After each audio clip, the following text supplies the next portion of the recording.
Всем привет! Вас приветствует Серж Мартин Гараж, а мы продолжаем. Мы продолжаем ряд видео по вопросам подписчиков. И очень часто мне задают вопрос и в комментариях, и вот так по телефону там люди спрашивают, то есть почему происходит стук на переднеприводных вазах, когда трогаешься. То есть вот трогаешься и удар, стук. И в этих видео я расскажу, какие причины этого и как их решить для того, чтобы этого стука не было. Потому что этот стук может в один прекрасный момент так вылезти, что вы попадете на очень большие деньги и на очень сложный ремонт. А для начала я хочу напомнить, что я отвечаю на все ваши комментарии, именно в видео ответьте именно прямо сейчас. Напишите вопрос или тему, которая вас интересует, и я сниму на нее детальный, развернутый видеоответ, как вот, допустим, в данном случае. Также хочу сказать спасибо всем тем, кто ставит лайки, особенно тем, кто ставит лайк авансом. Ваши лайки очень важны для развития канала, и чем больше будет лайков, тем будет больше интересных познавательных видео для вас. Поэтому не ленитесь, прямо сейчас ставьте лайк. И также отдельный респект и уважуха всем тем, кто организовал там в комментариях соревнования, потому кто первее поставит лайк. Присоединяйтесь к этим соревнованиям, ставите лайк и в комментариях сразу же пишите, какой вы по счету поставили лайк. Там 1, 5, 10, 100, 200. И я придумаю способ, как поощрить победителя этих соревнований. Отдельный вам респект и уважуха, красавчики. Итак, мы начинаем. Почему происходит стук на переднеприводных вазах при трогании? Дело в том, что я знаю, что многие с этой проблемой сталкиваются, ездят, трогается и трогаешься, такой стук и непонятный, и начинается там бегать по мастерам, одни говорят одно, другие третье, пятое, десятое, перебирают полмашины, а стук как происходил, так происходит. Вот даже на днях общался там с человеком, у него тоже такая была проблема. Все, там сцепление поменяли, коробку якобы всю перебрали, кучу денег, там бешеные суммы называть. Мне иногда там люди, когда называют, какие деньги берут за обычный ремонт, то я иногда просто в шоке. То есть там за какую-то там головку просто перебрать, отремонтировать, или там коробку перебрать. Такие бешеные ценники, что ну, это обычный ремонт, это не какая-то там доработка в спорт, ну, это отдельная, конечно, история. Все равно у него стук происходит, и он не знает почему. То есть, дело в том, что если у вас есть отчетливый стук, вот такой вы трогаетесь, то есть, это в основном две причины. Это внутренние гранаты или палец сателлита в дифференциале. Дело в том, что я скажу так, что если у вас коробка старая, старого образца, там еще пальцы дифференциала еще живут. Если вы его никогда не меняли, если вы туда никогда не лазили, 99% что с ним все будет нормально. Если у вас коробка уже нового образца, там свежая, там со свежей какой-то машины, там со щупом, там или просто со свежих годов, или вас уже когда-то меняли палец сателлитов, даже если бы это было недавно, там год-два назад, образно говоря, там, то в первую очередь нужно проверять его, хотя его проверить не так просто, потому что это надо снять и разобрать коробку, но зачастую это проблема в нем. Объясняю почему. Идет выработка, то есть шестерни дифференциала вращаются, то есть и из-за того, что качество металла этих пальцев сателлитов очень плохое, и они просто тупо изнашиваются. И, соответственно, происходит выработка, и у вас происходит вот этот стук. И почему я говорю, что именно когда вы меняли, тоже он долго не проходит. Потому что, во-первых, что качество плохое, а во-вторых, многие пытаются сэкономить и меняют только палец сателлитов, а не меняют в комплекте и сами сателлиты. Что происходит? Дело в том, что когда у вас палец сателлитов был убит, а сателлиты вы оставили те же и поменяли, на них уже была выработка. То есть, когда палец был разбит, он дал выработку на них. И вы вроде поставили, все нормально крутится, все. Потому что бывают такие случаи, что там вообще там так наслаивается металл от пальца. То есть, ну, допустим, даже если вы поставили, все равно там уже есть выработка.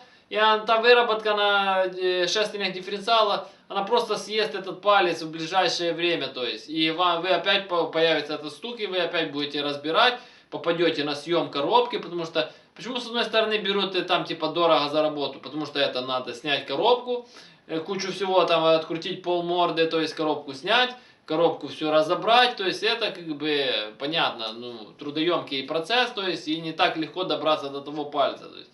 Поэтому я же говорю, и это нужно, если и меняете, то в сборе комплектом, то есть оно с одной стороны не так дешево, но сэкономите потом 150 раз туда лазить, менять этот палец. И не ездите долго. И этот звук, если вы видите, что он все громче, громче, отчетливее, отчетливее, это значит износ идет больше. И в один прекрасный момент его просто сломает. И его, если сломает, он может там наделать таких делов в коробке, что вплоть до того, чтобы пробить корпус коробки или разломать всю внутрянки коробки. И вы ее потом просто сдадите на металл, выбросите. Поэтому, когда вы ремонтируете, как в данном случае с этим человеком, ему там все шестерни все перебрали, в самой коробке там подшипники, сцепления, а сам палец сателлитов и не посмотрели. То есть, поэтому, когда вы перебираете коробку, если вы просто даже обслуживаете, там синхрон какой-то меняете, муфту, там шестерню, то есть или подшипник, не поленитесь, проверьте палец сателлитов. То есть, если с ним все нормально, собрали это все дело назад и погнали. Потому что если он будет разбитый, потом опять попадете на разборку и все это дела. Дальше. В принципе, можно до того, как вы уже снимете коробку, начнете разбирать, и вы снимаете привода, то есть гранаты, можете их проверить, то есть если не хотите там залазить в коробку, там спешить, да, можете для начала, то есть проверить гранаты, это самый простой способ. Сняли гранату, то есть на машине вы ее тяжело будет определить, не поленитесь, снимите привод, то есть покрутите гранатой, то есть если вот этот самый стук, то есть при вот так движении, то есть гранат двигаете, то есть если она разбитая, сильно, не сильно, то есть если вы увидели, что там есть люфт, достаточно как на ваше усмотрение, что она разбита, меняете ее на новую, ставите и едете, и если этот стук повторяется, ну как бы не исчез полностью, да, то опять же это проблема пальца сателлитов. Чтоб стучало сцепление, такое тоже бывает. Может, допустим, там и корзина пойти по одному месту, и сам диск, ну, это ее надо ушатать до такой степени, чтобы там, я не знаю, оно отвалилось. Это даже у меня за все время один раз только было, из-за того, что я жесткие старты, корзину у меня просто оторвало саму прижимную часть от лепестков, ее просто оторвало, то есть, и то там оно ездило до последнего, я просто разбирал, снял, и оно там, в принципе, как бы особо ничего там не стучало как таковое. То есть, поэтому, да, когда вы будете снимать, опять же, коробку, проверить палец сателлитов, не поленитесь, открутите сцепление, проверьте. Также еще такой может быть момент откручивания маховика. То есть, маховик обязательно нужно, чтобы плоскости маховика и на коленвалу были отчетливые, то есть ровные, прошлифованные, хорошо прижимать хорошими болтами. Обязательно на резьбовой герметик садите болты, то есть потому что от вибрации они очень часто выкручивают, потому что на него происходит нагрузка. И если у вас уже маховик один раз откручивался, то есть у меня я сталкивался с этой проблемой на боевом двигателе, ну просто я задалбивался, у меня просто маховики пару, ну не пару заездов, ну там 10-20 заездов у меня откручивался маховик, то есть я там и уже и и на герметике садил, там и плоскости шлифовал, то есть ну что я только не делал, то есть по-нормальному пришлось поставить новый коленвал с нормальной плоскостью, новый маховик с нормальной плоскостью, новые болты, и посадить это все на герметике и хорошо выжать. И на протяжении многих лет я уже гоняю, и ничего не откручивается, при том, что постоянно долблю в заездах. Потому что если один раз он открутился, тоже идет выработка между маховиком и коленвалом, там наслоение. Так же самое посадочное отверстие в маховике тоже разбивается. И тоже происходит такой же самый типичный стук. В принципе, его можно проверить очень просто. Открываете пробочку вот эту в коробке, да, и просто двигаете туда, отверткой туда-назад. Или вот так можете по маховику. Если он будет откручен, он просто будет двигаться. Ну, лишний двигаться. И тогда разбираете, эти все дела устраняете и наваливаете дальше. Поэтому я же говорю, есть очень много нюансов, и нужно их последовательно проверять, потому что, чтобы там не перебирать пол машины, и чтобы так и не найти причину.